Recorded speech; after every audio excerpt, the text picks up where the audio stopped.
मी या समाजाचा एक घटक आहे, मीच मोठा असं म्हणू नका, हे प्रसादाने सांगतो. अहो आपण खरं म्हणजे या समाजामध्ये काय आपली ज्याला हैसियत, पात्रता, कॅपॅसिटी काय आहे हे एक अशी कल्पना करतो की जग म्हणजे अजस्त्र यंत्र जागोजागी स्क्रू असतात बघा फिट केले, जागोजागी स्क्रू असतात फिट केले म्हणून यंत्र चालतं. बरोबर. जर एखादा स्क्रू खराब झाला, त्याचे आटे ढिले झाले, त्याचे थ्रेड्स असतात ते कमकुवत झाले, तर आपण मेकॅनिकला बोलवतो, तो मेकॅनिक येतो, तो स्क्रू काढतो, दुसरा फिट करतो, यंत्र चालतं. आपलं तसंच आहे. या अजस्त्र जगामध्ये तुम्ही आम्ही जागोजाग फिट केलेले स्क्रू आहोत. आपले आटे ढिले झाले, आपले डोकं बिघडलं, आपण बाबूने तसे बाबतीत राहायला लागलो. मग अनेक माणसं खोटे बोलतात, मेसेज बोलतात, काय काय करतात. अशा वेळी तो मेकॅनिक वरचा मेकॅनिक येतो, आपल्याला काढतो, दुसरा फिट करतो. एवढी आपली हैसियत आहे, एवढी आपली पात्रता आहे, पण आपल्याला वाटतं की बस मीच आहे, मी आहे म्हणून बरं आहे, मी नसतं तर काय झालं असतं. हा मी झालं नसतं.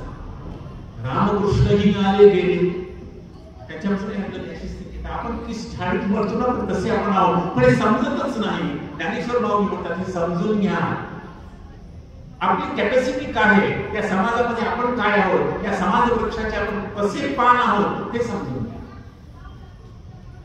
ईश्वर निष्ठांचे पान ज्ञानवर्त खूप त्याच्यापुढे सांगितलं चेतना चित्तामध्ये चेता. पुढे म्हणते बोलती जे अर्णव, अर्णव म्हणजे समुद्र, पियुष म्हणजे अमृत. कसं बोलावं, हरवतच चांगलं बोलावं, लोकांना आनंदित वाटेल असं बोलावं. चुका असतील तरी अशा सांगाव्या की त्याला वाईट वाटू नये. तुला काय कळतंय, तुझ्यापेक्षा तो बरा, असं काहीतरी बोलून त्याला दुखवू नका. माणसाला जीभ दिली, ती खाण्यासाठी पण दिली, बोलण्यासाठी पण दिली. चांगलं बोला, आनंदित बोला, लोकांना काय देईल असा, धीर येईल असं बोला, उमेद येईल असं बोला, त्याला उत्साह वाटेल असं बोला. काय सांगावं, जिभेला हाड नसतं, पण इतरांची हाड खिळखिळ करण्याचं सामर्थ्य जिभेत असतं. म्हणून थांबवून कधी कधी माझ्या तोंड थांबवून बोल, म्हणजे काय तोंड काय सांगायचं, जीभ सांभाळून बोल. जिभेचा तोल गेला तर सगळा ताल गेला. बोलती जे अर्णव पियुषाचं, अमृताचं सुंदर बोल.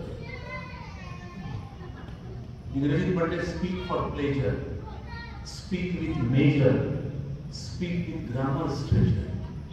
आनंदासाठी बोला, मोजून तोलून मोखून बोला. कोणाशी पण कोणाला काय बोला हे पण समजून घ्यायचं पाहिजे, आदरानं बोललं पाहिजे. एखाद्या वडीलधाऱ्या माणसाची, ज्ञानी माणसाची कसं बोलावं, एखाद्याचे विचार आपल्याला पटत नसेल तरी ते कसं बोलावं, याचं शास्त्र आहे, याचं शास्त्र आहे. म्हणून दिली जी गुण काही बोलायचं नसतं.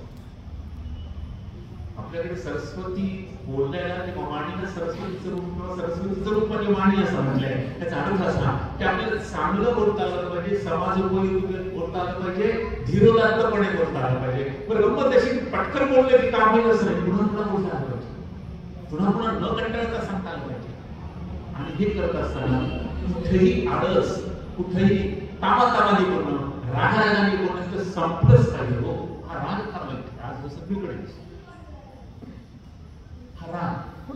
ते सांगितलं अमृतासारखं बोला, बोला, राग सोडून द्या. रागाने महाभारत घडलं, रामायण घडलं, काय रागाचं काय सांगावं, आयुष्य उद्ध्वस्त होतात रागाने. कसा नियंत्रण मिळवावं रागावर? महात्मा गांधी यांना छान सांगितले रागावर नियंत्रण कसं मिळवावं. When you are in anger, count 10. म्हणजे तुम्ही जेव्हा रागात येता तेव्हा 10 पर्यंत बसा. म्हणजे काय, जादूने घरात जाईल ना, त्याचा अर्थ असा घ्यायचा. काउंट 10चं सूत्र महत्वाचं आहे. 1 ते 10 मोजताना आपल्याला काहीतरी वेळ लागतो ना. तुमची फास्ट स्पीड जाते, म्हटलं किती गतीने तुम्ही म्हणला एखादं तर सेकंद आहे. कॉम्प्युटरच्या गती युगामध्ये काही ना काही सेकंदाचा 100 भाग लागेल, पण वेळ लागेल ना. काउंट 10 त्याला म्हणतात. रागात आला की गप्प बसा आणि हातातलं काही टाकून द्या. नाहीतर माणसं हातात असेल भरभर फिरकून मारतात. काउंट 10चा अर्थ असा की राग आला की एकदम गप्प बसा, थोडा गप्प बसा, राग होतो. राग पाण्यासारख्या पाण्यासारखा जो झरकन चढतो सरळकन उतरतो. तेवढंच फक्त कंट्रोल ठेवणं महत्वाचं आहे.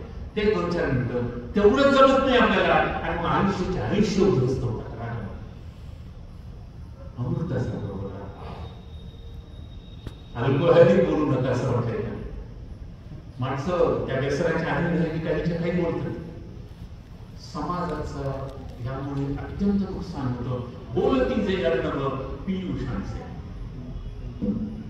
चंद्रमे जे अनांछन मार्तंड जे तापहीन ते सर्वांनी सदा सज्जन सोय. ही ओळी मला फार बरोबर त्याचा सोयरा शब्द तुम्हाला फार छान आहे. मी आधी म्हणालो की ज्ञानेश्वर माऊलीचे खूप शब्द आम्ही इतिहासामध्ये खूप छान शब्द आहेत. कुठे गोजीरवाणी शब्द आहेत, कुठे छान शब्द आहेत. खरं सगळं कळतं त्याच्यात. सोयरे होतो सोयरा हा शब्द अलीकडे फार वापरत नाही.